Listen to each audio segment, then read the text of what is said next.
시청자 여러분 안녕하십니까? 한 주간의 뉴스를 더 깊이 있게 분석하는 전주 MBC 더 체크 이몽진입니다. 먼저 이슈 체크에서는 전세 사기로 전국이 들썩이는 가운데 전북은 안전한지를 짚어보고요. 일상 속으로 파고든 마약의 심각성, 그리고 낡고 오래된 전주 역사 개선 공사에 대해 알아봅니다. 이슈 토론에서는 새만금에 부는 2차 전지 바람을 계속해서 이어갈 수 있을지 전망과 과제에 관해서 이야기 나눠보겠습니다. 먼저 한 주간의 이슈를 살펴보겠습니다. 홍민호 변호사와 함께합니다. 홍 변호사님 안녕하십니까? 네, 안녕하십니까? 네, 전국적으로 대규모 전세 사기가 잇따라 발생하고 있고 피해도 커지고 있습니다.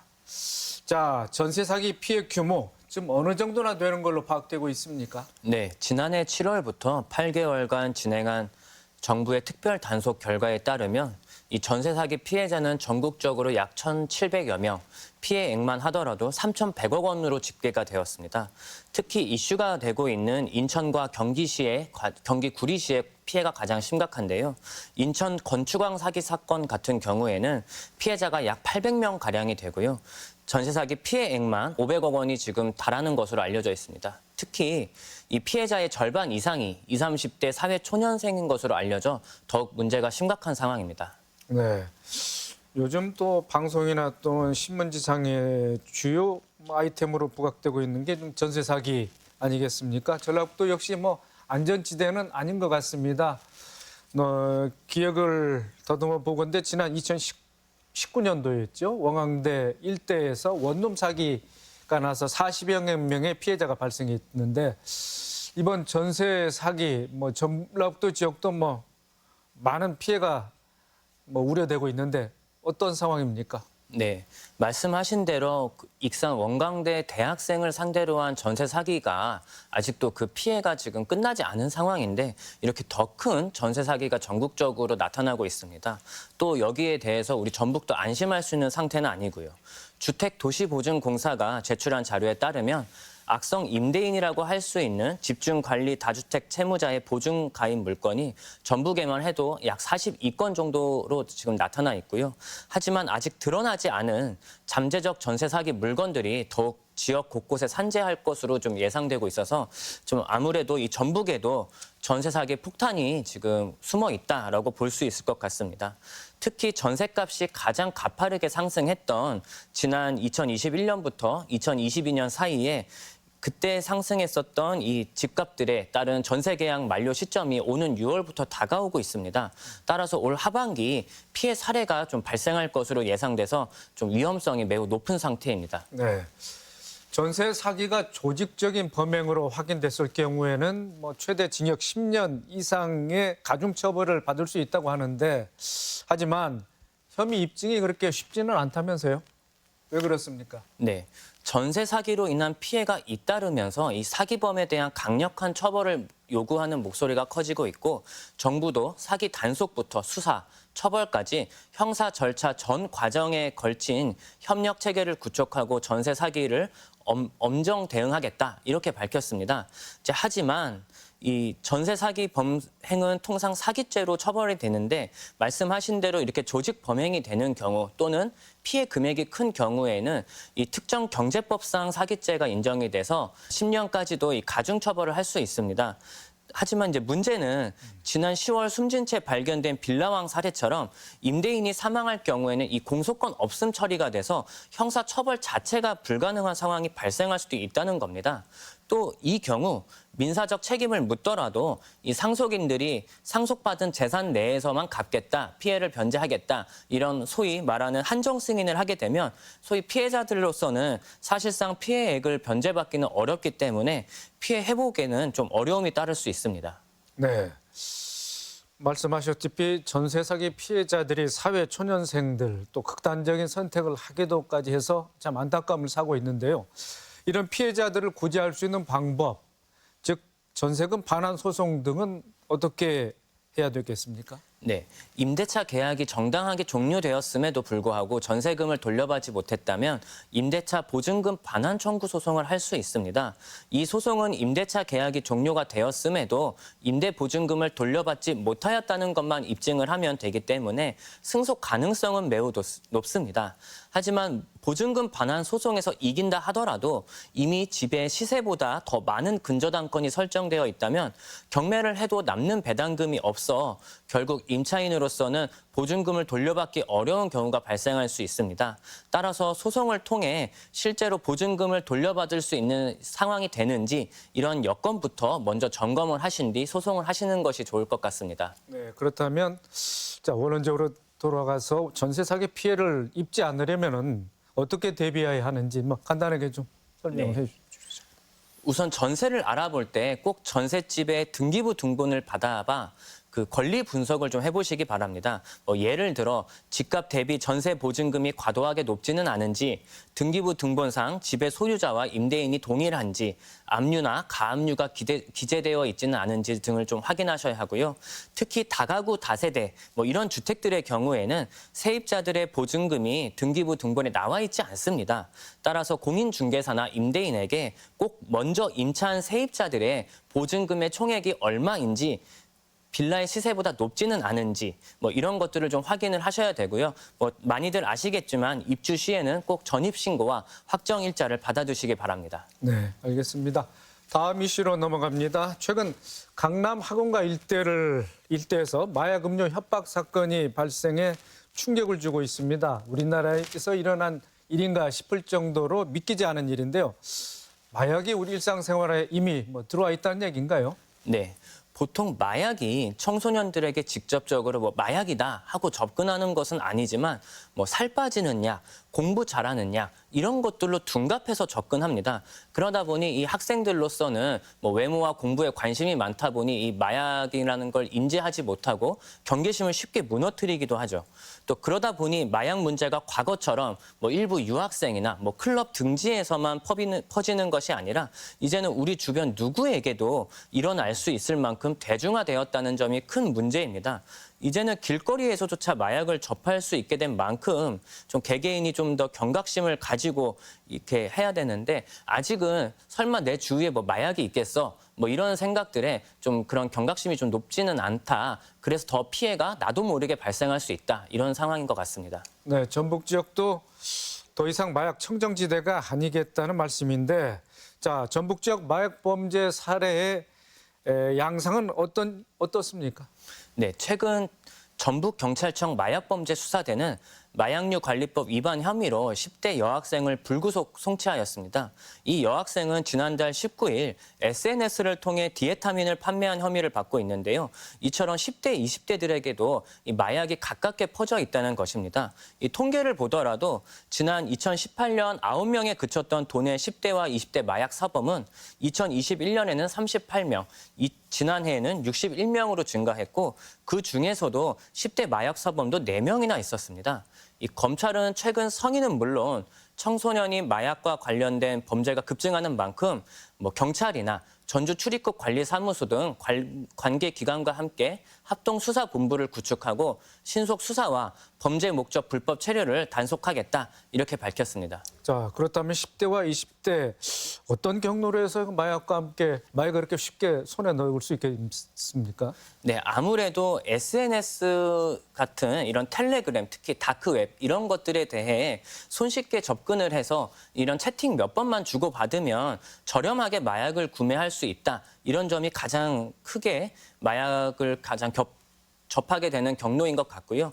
또 최근 마약 김밥이나 마약 옥수수 등 식품 명칭이나 상호에 이 마약이라는 단어를 좀 남용하는 것도 마약에 대한 접근성을 좀 낮추는 요소로 좀 작용을 하는 것 같습니다. 또 영화나 드라마 속에서 마약 소재 콘텐츠가 요즘에 많은데요. 이런 것들이 청소년의 모방 위험을 높일 수 있고 또 사회적 분위기상 정서상 이런 표현 자체가 이 마약이 좀 우리 사회에서 좀 불법성을 좀 경계를 느슨하게 만들지 않나 이렇게 생각됩니다. 네, 일상 속으로 빠르게 쉽게 파고드는 마약 어떻게 근절해야 대책을 마련할 수 있을까요?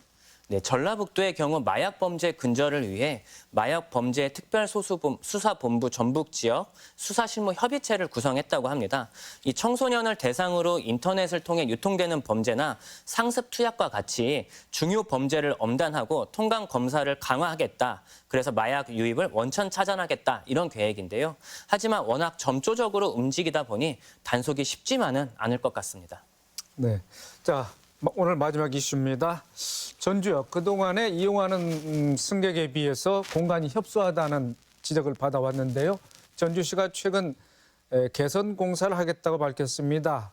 어떻게 개선하겠다는 것인지 좀 설명을 부탁드립니다. 네. 전주시는 오는 2025년까지 국비 등 총 사업비 450억 원을 들여서 선상 역사 신축을 통한 역사 중축과 주차 공간 확보, 광장 교통체계 개선 등을 추진하기로 했습니다.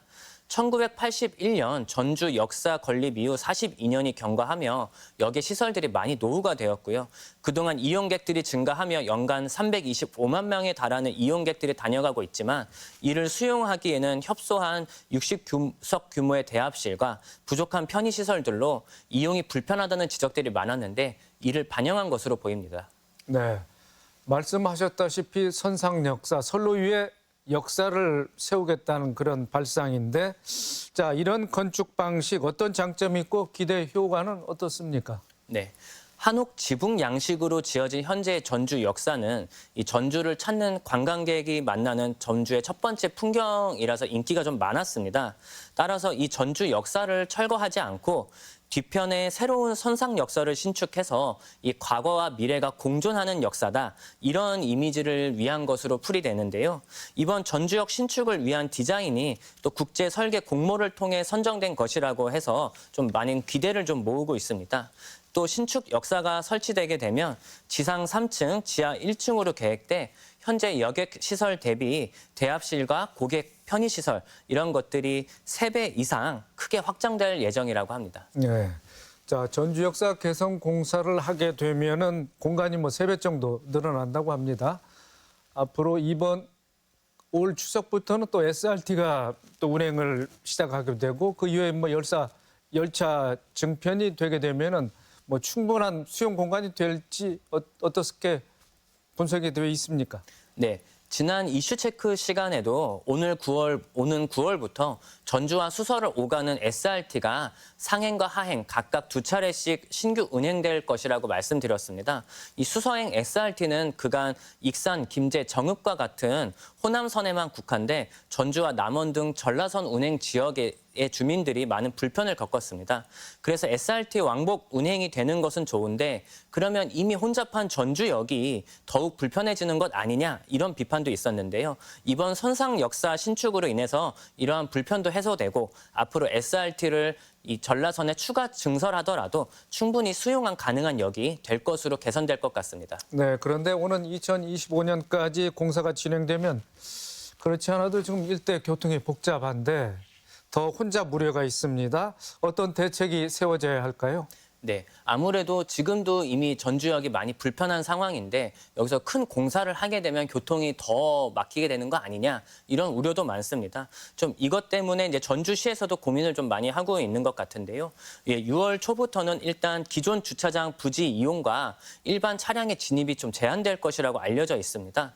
또 대신에 5월 말까지 전주역 뒤편 장제마을 철도 부지에 150대 규모의 임시 주차장을 조성해서 공사가 끝날 때까지 운영할 계획이라고 합니다. 또 이외에도 택시 대기 장소와 일반 차량 및 주차장 진입 차량의 동선을 좀 분리하는 이런 교통 체계 개선을 통해서 좀 이용객들의 불편함을 최소화하겠다 이렇게 밝혔습니다. 네, 잘 알겠습니다. 자, 이번 주 이슈 점검과 분석 홍민호 변호사였습니다. 수고 많으셨습니다. 네, 감사합니다.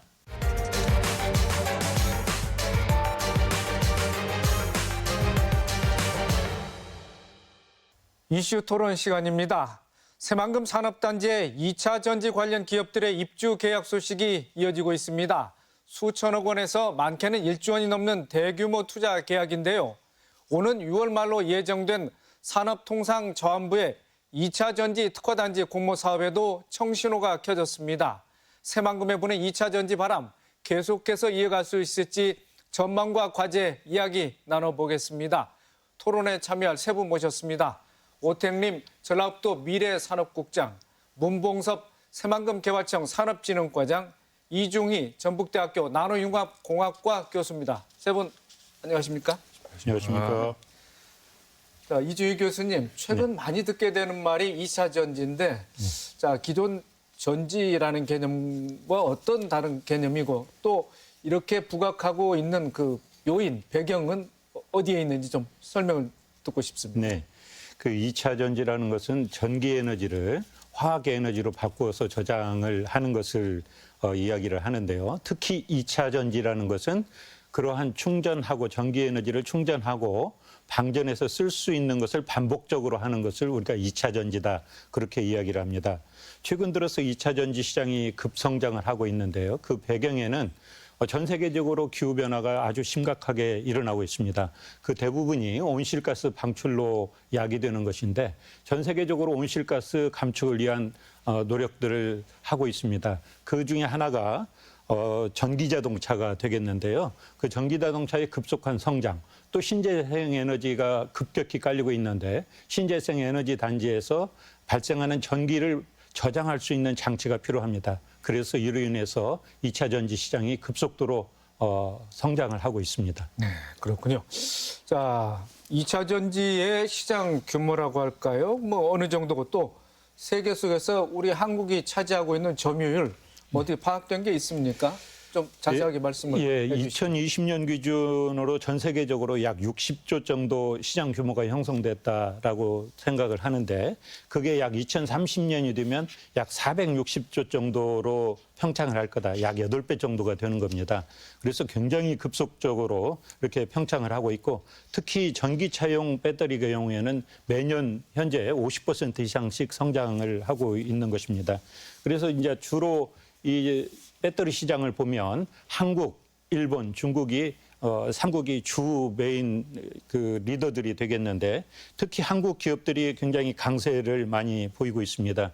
중국의 대표적인 기업으로는 CATL이라는 회사가 전 세계의 약 25%, SK 에너지 솔루션도 마찬가지로 한 25% 차지하고 있고 나머지 뭐 SK온이라든지 삼성 SDI라든지 그다음에 일본 기업들 파나소닉이라든지 그런 데가 나머지 부분들을 차지하고 있습니다. 네. 그래서 한국 기업들이 메인 룰러라고 보시면 됩니다. 자, 새만금개발청의 문봉섭 과장님, 현재 새만금의 투자 유치를 확정 지은 2차 전지 관련 기업은 이제 몇 군데나 되고 전체 규모는 지금 어떻게 지금 돼 있습니까? 확정적이고 구속력이 있는 입주 계약을 기준으로 그간의 투자 실적을 말씀드리자면 2013년부터 현재까지 약 10년간 총 62건을 체결해서 약 350만 제곱미터의 면적에 7조 6,500억 원을 투자하는 것으로 계약했습니다. 그중에 작년 5월 새 정부 출범 이후에 계약 실적이 27건에 2조 9,760억이며 지난 4월 19일에 그 투자 협약을 체결한 LG화학과 중국 화유코발트의 1조 2천억 원 투자에 대한 입주 계약도 조만간 체결하게 되는데요. 이를 포함하면 4조 1,760억 원을 달성하게 돼서 2013년 9월에 그 새만금 개발청이 개청한 이후에 작년 4월까지 체결한 약 9년간의 실적을 1년 만에 약 3배가 넘는 3배 규모로 달성하는 거라고 보시면 될 것 같습니다. 그래서 2차 전지 관련 기업으로 집중해서 실적을 좀 말씀드리자면 조만간 계약할 LG화학의 1조 2천억 원을 포함해서 2차 전지 관련 기업의 입주 계약 실적은 총 14건 4조 1,681억 원인데 계약 건수는 전체 실적의 23% 정도지만 투자 금액은 전체의 55%에 해당해서 2차 전지 기업의 투자 규모가 상대적으로 크다고 할 수가 있습니다. 그래서 2차 전지 관련 기업은 현재 14군데가 되는 걸로 그렇게 돼 있죠? 네, 그렇습니다. 네, 알겠습니다. 자, 전라북도의 오택림 국장님. 방금 이제 문봉섭 과장이 말씀했다시피 LG화학과 중국의 화유코발트가 합작한 기업이 1조 2천억 원대의 투자 소식을 전했습니다. 자, 새만금에 이렇게 대규모 투자가 발생할 수 있었던 배경, 특히나 이제 2차 전지의 투자 금액은 절반을 좀 넘는 그런 수준까지 와 있는데, 자, 어떻게 분석하고 계십니까? 저는 아마 삼박자가 맞아 떨어진 것이 아닌가 보고 있습니다. 먼저 우리 도의 입장에서는 이제 기업 유치가 우리 도의 제1의 과제고 도정의 거의 모든 역량을 이제 기업 유치에 집중하고 있고 그리고 이런 부분들이 이제 우리 지사님을 필두로 해가지고 그 올해 뭐 도정 경선의 자세로 이제 계속해서 기업들 접촉한다든지 이런 부분들이 성과로 연결된 것 같고요. 또 한편 이제 새만금 자체가 2차 전지 기업들이 요구하는 조건들을 상당 부분 충족을 하고 있습니다. 먼저 부지 확장성이라든가 R2 100 조건을 충족할 수 있는 조건 그리고 환경 기초 시설과 같은 이런 부분들을 이제 2차 전지 기업들이 우선적으로 요구를 하는데 그런 부분들이 새만금이 다 어느 정도 충족할 수가 있고 마지막 기업들이 봤을 때도 결론적으로는 이제 2차 전지 산업을 일으키는 데는 새만금만한 적지가 없다는 것을 기업들이 결단을 내리고 그게 이제 투자로 연결된 것이 아닌가 그렇게 저희들은 보고 있습니다. 자, 말씀하셨다시피 환경 기초 시설이 그래도 현재는 좀 완비 상태는 아닙니다만은 어느 정도 이제 제 모습을 갖춰가는 그런 단계이지 않겠습니까? 그렇습니다. 어떻게 뭐 설명을 할 수 있겠습니까? 뭐 새만금에 이제 문 과장님 나와 계십니다만은 아까 좀 약간 설명이 있었지만 지난 10년간 새만금에 투자를 하는 기업들이 총 100만 평 정도로 이제 투자를 했습니다. 근데 지난 2, 3년 내에 2차 전지 산업 그 기업들을 포함해서 100만 평 정도가 됐고 그렇게 봤을 때는 그 이전에 이 빈 공간 그리고 이 공간들이 차지하는 그 환경 부와 기초 시설 자체가 용량이 좀 어느 정도 있었다는 것이고 그것이 다른 지역에서는 공급될 수 없는 부분이었다라고 저희는 보고 있고 그런 부분들이 충족된 것 같습니다. 네, 물론 그런 환경 기초 시설도 뭐 부지 확장성과도 또 연관이 있겠고요. 예. 자, 2차 전지 소재 기업들이 투자하면서 새만금이 2차 전지 소재의 뭐 최적의 공급 기지로 부상하고 있는 것 같습니다. 자, 새만금의 입지 조건 어떤 장래성이 있다고 보시는지 우리 문 과장님 한번 네. 설명을 좀 부탁드리겠습니다. 앞서서도 조금씩 언급이 되긴 했는데요. 이제 새만금 산단에 그 크게 네 가지 요인이라고 네 가지 요인이 있다고 보여집니다. 그 부지, 인프라, 세제 혜택, 행정 간소화라고 좀 말씀드릴 수가 있는데요. 저렴하면서 평탄하고 향후 확장 가능성도 용이한 부지 요건이 첫 번째고요. 2차 전지 소재 산업을 위한 원자재나 생산품의 유통을 원활하게 할 수 있는 항만, 도로, 철도, 공항 등 이런 교통 인프라가 인접해 있다는 점. 그리고 또 2차 전지 소재 산업의 큰 특징이 그 대규모 전력이나 용수를 필요로 한다는 점인데 그 새만금 산단의 이러한 공급 처리 인프라의 용량 여건이 어느 지역에 비해서도 월등하다는 점이 두 번째라고 볼 수 있습니다. 그리고 이제 오는 6월 28일 그 투자진흥지구로 지정이 되면 법인세 및 소득세에 대해서 3년간 100%, 또 이후 2년간 50% 감면받을 수 있는 이런 세제 혜택 여건이 그 세 번째고요. 마지막으로 기업들이 공장의 입지 선정부터 건설 운영하기 위해서 요구되는 각종 행정 절차나 인허가들이 매우 많고 또 이를 처리하는 기관이 다 달라서 이러한 복잡한 행정 절차가 대표적인 기업의 애로사항으로 꼽히는데 새만금 산단에서는 이러한 것들이 새만금 개발청으로 대부분 일원화되어서 기업 입주부터 사업 개시까지 필요한 일련의 행정 절차를 신속히 그리고 기업의 요구에 최대한 맞춰주는 그 맞춤형 행정 간소화가 새만금 산단을 선택한 기업들이 공통적으로 꼽는 장점이라고 할 수 있습니다. 네, 말씀하신 대로 새만금이 2차 전지 산업의 메카가 되기 위해서는 전라북도 또 정치권 유관기관 간의 협력이 무엇보다 중요할 것 같습니다. 뭐 따로 가지만 또 같이 가야 되는 그런 운명체 같기도 하고요. 그런 점에서 전라북도와 새만금 개발청 각각 어떤 역할과 또 책임이 가지고 있는지 좀 한 말씀씩 듣고 싶습니다. 먼저 이제 오태님 국장님. 예. 그 새만금이 2차 전지 소재 공급 기지로 자리 잡기 위해서 지난 3월 13일 우리 도에서는 이 표에 보시는 바와 같이 4대 전략, 14대 과제를 제시한 바가 있습니다. 여기 안에서 보시면 이제 우리 도의 역할, 그다음에 대학의 역할, 새만금 청의 역할이 나름대로 그게 분리가 돼 있는데요. 예를 들어서 이제 그 밸류체인 고도화 부분 같은 경우는 이제 새만금 청과 저희가 같이 기업 유치를 좀 해야 되는 부분이라고 할 수가 있고요. 두 번째로 이 소재 공급 기지가 관련돼서는 이제 R&D 역량, 초격차 역량이 필요합니다. 그런 부분 관련해서는 우리 연구기관들 이런 부분하고 같이 협업을 해야 되는 그런 파트가 될 수가 있고 그리고 기업들이 투자를 그 입지를 정할 때 가장 또 중요한 요인 중 하나가 인력 양성이라고 할 수가 있습니다. 그 부분은 우리 대학 뭐 전북대를 포함해서 이제 6개 대학들과 같이 협업을 해야 되고 그리고 또 이런 것들이 이제 제도적으로나 행정적으로나 재정적으로 그 재원 투자라든가 뭐 법을 갖다가 만들어야 된다든가 어떤 그 조례를 만든다든가 이런 부분 관련해 가지고는 기업 지원 플랫폼 같은 이런 부분이 필요하고 이 부분은 새만금청, 전라북도 그다음에 군산시가 같이 지금 협업을 하고 있다는 말씀드리겠습니다. 네, 알겠습니다. 자, 이에 대해서 우리 문 과장님도 예. 말씀해 주시죠. 새만금 개발청과 전라북도 그리고 또 군산시는 모두 이 우량하고 미래 성장성이 높은 기업들을 유치하여 그 새만금 산단을 2차 전지의 글로벌 중심지로 육성하고자 하는 이 공동의 목표 의식을 같이 하고 있습니다. 그리고 이 목표 달성을 위해서 긴밀한 협력 관계를 유지하고 있는데요. 기업 유치를 위해서 각 기관들이 지원할 수 있는 부분들이 다 다른데 이 각 기관들의 지원 수단들을 모두 합쳐서 유치를 목표로 하는 기업들에게 패키지로 제안을 하고 있습니다.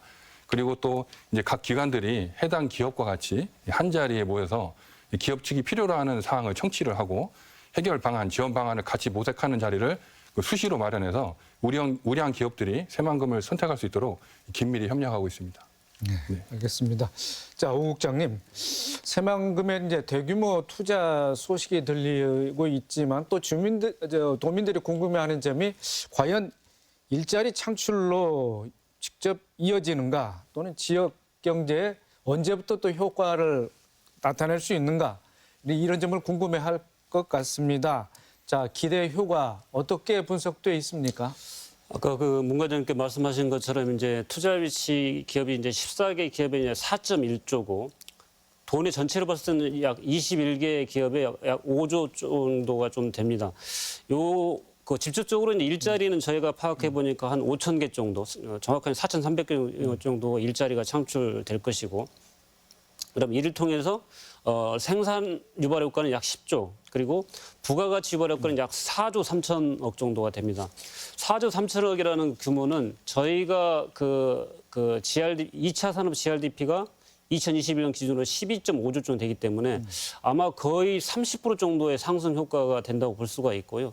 요것들은 물론 이제 투자가 지금부터 이제 한 짧게는 1년, 길게는 한 3, 4년 필요하기 때문에 그 3, 4년 정도 그거 돼서 시설이 완공이 되고 운영이 되고 그리고 이제 약간의 처음에 이제 운영 초기에 이제 그 생산성이 어느 정도 올라가야 되는 그런 시점까지 본다고 치면 5년 정도에서 7년 내에 이런 효과들이 아마 되지 않겠냐는 것이고 그리고 또 한편 저희 산업적으로 이제 중요한 의미 중에 하나는 이게 2차 전지가 이제 전후박 연계 효과가 강합니다. 우리 뭐 탄소라든가 상용차, 농기계 그 조선 이런 모빌리티 쪽과 연결이 되기 때문에 이런 부분들이 산업적으로는 산업구조 혁신과 연결되는 것이고 또 새만금 지역에서는 이제 그 미래 산업이라고 할 수 있는 2차 전지 산업 자체가 생태계를 이루게 된다고 치면 새만금이 국가가 필요로 하는 미래 산업의 그 첨단 기지가 될 수 있다는 그런 점들도 아주 중요한 효과라고 저는 보고 있습니다. 네,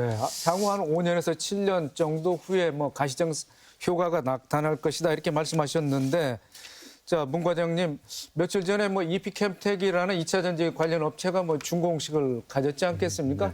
그런 기업들은 이제 가장 먼저 이제 가동에 들어가고 성과를 낼 텐데요. 어떻습니까?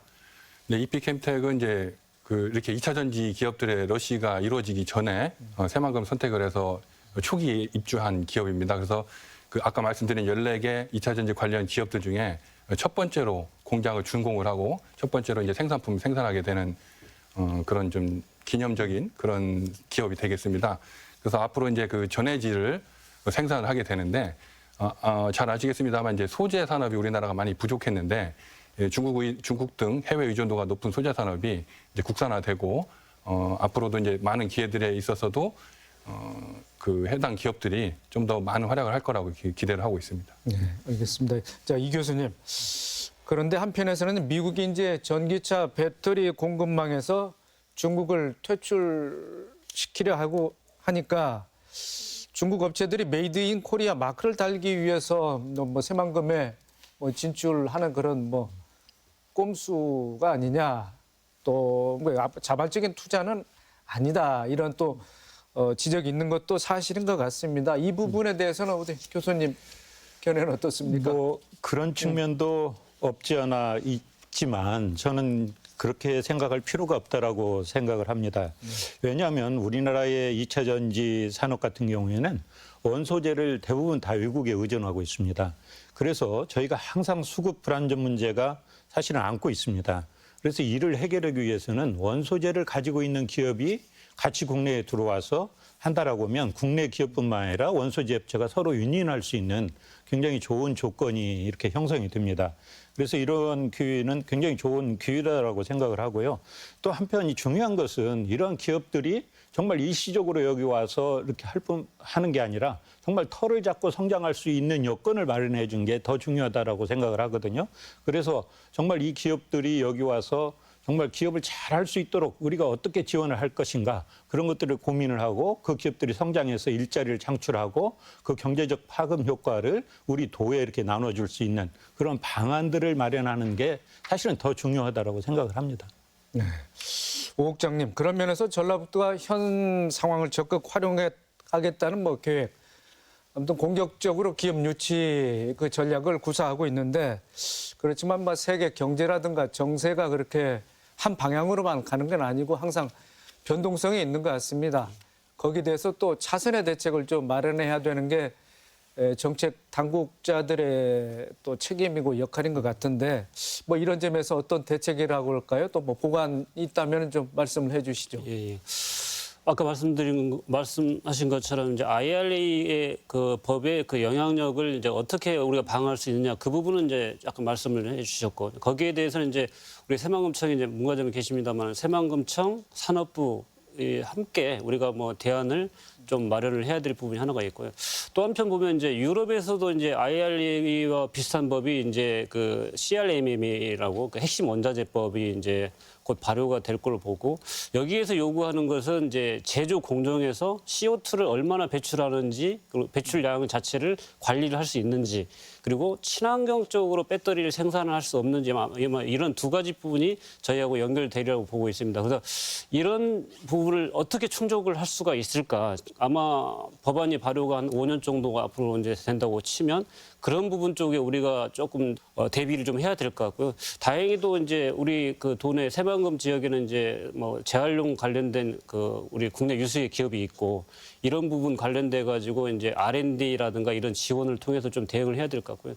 또 한편 이제 그 유럽이나 그 전 세계적으로 요구하는 것이 이제 RE100 부분이기 때문에 그 부분에 대해서도 저희가 새만금 곤역에 이제 한 10기가와트 풍력이라든가 수상 태양광을 통해서 이제 그 공급을 한다고 치면 그런 부분도 어느 정도는 이제 대비가 될 걸 보고 있습니다. 전체적으로는 이제 그 우리 청, 그다음에 산업부, 환경부 이런 부처하고 같이 그런 부분에 대한 로드맵대로 뭐 대비할 부분들을 같이 대비해야 되는 것이 아닌가 저희들은 그렇게 보고 있습니다. 네.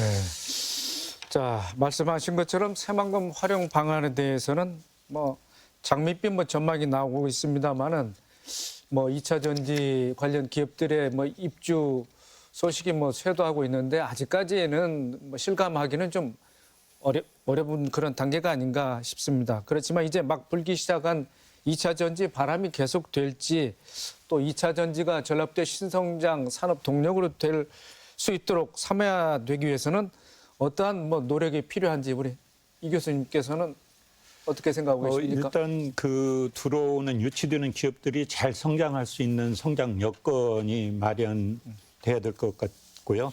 방금 우리 오 국장님 말씀해 주셨던 대로 기업들이 이쪽에 와서 이렇게 사업을 하는데 정말 어려운 점이 없도록 배려가 돼야 됩니다. 특히 인력을 우리가 충분히 우수 인력을 공급하는 공급 계획이라든지 또는 새만금 지역에 아까 같은 교통 인프라 문제라든지 공항 조속히 이렇게 우리가 구축하는 문제, 그다음에 익산에서 새만금까지 KTX 연결하는 문제, 그다음에 전주 새만금항 호숫가도로 건설 문제, 그런 인프라들이 조속히 구축을 할 필요가 있겠고요. 또 한편으로는 거기 와 있는 기업들의 그 사원들이 정주 여건을 충분히 우리가 좀 잘 갖춰서 정말 우리 동네에 와서 정말 사업을 잘할 수 있고 행복해하는 그런 터전을 마련하는 것이 굉장히 중요하다고 생각을 합니다. 자, 우리 문 과장님께서는 또 이분에 대해서는 어떤 네. 새만금 개발청의 대응이 있습니까? 네. 지금 계속 말씀하시는 것처럼 이제 IRL 등 그 미국 주도의 그 전기차 배터리 공급망 블록화가 우리 2차 전지 소재 산업을 확장할 수 있는 기회로 작용을 하고 있고요. 이 기업들은 이런 기회를 놓치지 않으려면 그 IRL을 적용받을 수 있는 지역에서 생산을 해야 되는데 2차 전지 소재 생산 기반이 미흡한 우리나라 기업들은 즉시 신규 공장을 건설해서 최대한 빨리 제품을 생산해야 되는 상황입니다. 앞서 말씀드린 이제 새만금 산단의 4가지 장점이 이제 최대한 빨리 신규 공장 건설을 가능하게 하는 데 도움이 되다 보니까 그 2차 전지 산업에 최적지라는 업계의 평가와 입소문이 퍼져서 이 작은 기업부터 이제 점점 큰 기업들도 오고 지금도 이제 투자 문의가 쇄도하고 있는 상황인데요. 이제 현재 매립이 완료된 용지는 사실상 대부분 소진이 돼서 추가 기업 수요가 지속되는 걸 감안한다고 하면 이 잔여 공구를 최대한 빨리 매립해서 용지를 공급할 수 있도록 하는 게 가장 첫 번째로 이제 필요한 상황입니다. 그래서 새만금 산단의 총 면적이 한 18.5제곱킬로미터 정도로 한 분당 신도시보다 조금 작은 규모인데요. 이 한국농어촌공사가 사업 시행자로 총 한 2조 6천억을 투자해서 2030년까지 조성을 하게 돼 있는데요. 이 산단이 총 9개 공구로 구성이 돼 있는데 그중에 지금 44%인 4개 공구 8.1제곱킬로미터만 조성되어 있는 상황이고 이 용지는 아까 말씀드린 대로 이제 대부분 투자가 확정돼서 추가 수요를 좀 저희가 공급하기에는 어려운 상황입니다. 그래서 나머지 5개 공구를 이제 조속히 매립해서 그 산업 용지를 추가 확보할 필요가 있어서 지금 이제 청은 그 매립 및 용지 조성 일정을 최대한 당기고자 이 농어촌 공사와 긴밀히 협력 중에 있고요. 올 3분기 중으로 그 매립 공사를 착공하고 내년 하반기부터 매립을 완료해서 추가 용지 공급이 가능하도록 최선의 노력을 하고 있습니다. 더불어서 이제 2차 전지 기업의 특징인 대규모 그 유틸리티 용량 확충이 필요한데요. 이 현재 조성된 용지에 대해서는 전력, 용수 등 이런 게 공급이 가능합니다. 하지만 이제 추가 매립할 나머지 공구에도 만약에 모두 2차 전지 기업들이 입주한다고 가정을 하면 현재 유틸리티 용량으로는 좀 부족한 상황입니다. 그래서 청은 현재 변화된 산업군의 특징을 좀 감안해서 이 각종 유틸리티의 용량을 재산정 중이고요. 그 결과를 이제 전력, 용수 등 관련된 계획이나 설계 반영하고 시설을 확충해서 2차 전지 추가 수요 기업의 생산 활동에 이제 지장이 없도록 만반의 준비를 하고 있는 상황입니다. 네. 오 국장님, 새만금에 입주하려는 기업들은 상대적으로 저렴한 분양가 또는 이제 법인세 감면 혜택을 원하고 있지 않겠습니까? 앞으로 새만금 개발 매립은 거의 맞춰졌고 분양이 다 완료가 되면 이제 오롯이 또 전라북도의 역할이 더 커질 텐데, 자 그런 면에서 전라북도는 기업들에게 앞으로 어떤 혜택을 주고 또 기업 유치를 위한 전략을 어떻게 가다듬을 계획이신지 좀 말씀을 해주시죠. 예, 아까 이주인 교수 말씀해 주신 것처럼 이제 2차 전지 산업은 기본적으로 그 R&D 역량을 통해서 그 산업의 혁신을 가져가는 이제 그런 특징을 가지고 있습니다. 그렇게 본다고 봤을 때 이제 앞으로 기업을 지금은 더 유치를 하고 그다음에 그 기업들이 이제 어떤 글로벌 어떤 매출 그런 부분을 일으켜야 된다고 치면 아마 거기 중심에는 아마 R&D 역량을 어떻게 도와줄 수가 있을 것이냐. 아마 국가적으로는 2030년까지 R&D에 1조를 투자한다고 이야기를 하고 있습니다. 그래서 저희들도 앞으로 한 5년간 R&D 쪽으로 한 1,000억 정도를 투자를 하려고 하고 있고요. R&D 관련해가지고 저희가 나름대로 이제 수요 조사를 2번 정도 했습니다. 그래서 관련해서 이제 에너지 밀도 향상시키는 부분, 그다음에 리튬 화재 부분을 갖다가 안전성을 어떻게 할 거냐 이 부분. 그다음에 세 번째로 아까 말씀드린 것처럼 친환경 쪽의 소재 부분에 R&D 역량을 어떻게 늘릴 것이냐 이 부분. 그다음에 이게 전방 산업으로 가면 이제 ESS라고 연결이 됩니다. 우리 완주에는 아주 좋은 기업이 있고 그런 기업들의 경쟁력 높이는 이런 한 5가지 카테고리로 저희가 R&D를 1,000억 정도 생각을 하고 있고요. 그거와 더불어서 또 한 번 약 1,000억 규모의 2차 전지 산업 육성 펀드도 저희들이 지원을 할 걸 계획을 하고 있고 그런 내용을 모아서 아까 말씀드린 것처럼 비전 선포식 때 그런 내용들은 어느 정도 이야기가 되고 있고 그래서 이런 부분들이 새만금의 입지적 장점 플러스 지자체의 어떤 차별화된 지원 그리고 국가적으로 이제 2차 전지, 특화 전지 같은 지정 같은 그런 부분과 같이 맞물린다고 치면은 진짜로 우리 전라북도를 대표하는 산업은 2차 전지 산업으로 귀결되지 않겠냐 저희들은 그렇게 생각을 하고 있습니다. 자, 이 교수님, 그런데 경북 포항이나 전남, 광양 또 충북 같은 데에서도 2차 전지 기업들을 유치했다는 뭐 소식이 들리고 있지 않겠습니까? 자, 이 상황에서 전라북도만의 특별하고 차별화된 전략, 그건 어떻게 좀 마련해야 된다고 보십니까? 다른 산업 지역에 비해서 새만금은 2차 전지 산업이 이렇게 정착하는데 굉장히 좋은 조건을 가지고 있습니다. 방금 우리 문 과장님이나 오 국장님 말씀해 주신 대로 거기에는 충분한 용수가 있고 어떤 지역적인 넓은 공간이 있고 또 약간의 2차 전지에서 발생하는 오염이라든지 그런 것을 바닷가에 있기 때문에 해결할 수 있는 방안들이 있습니다.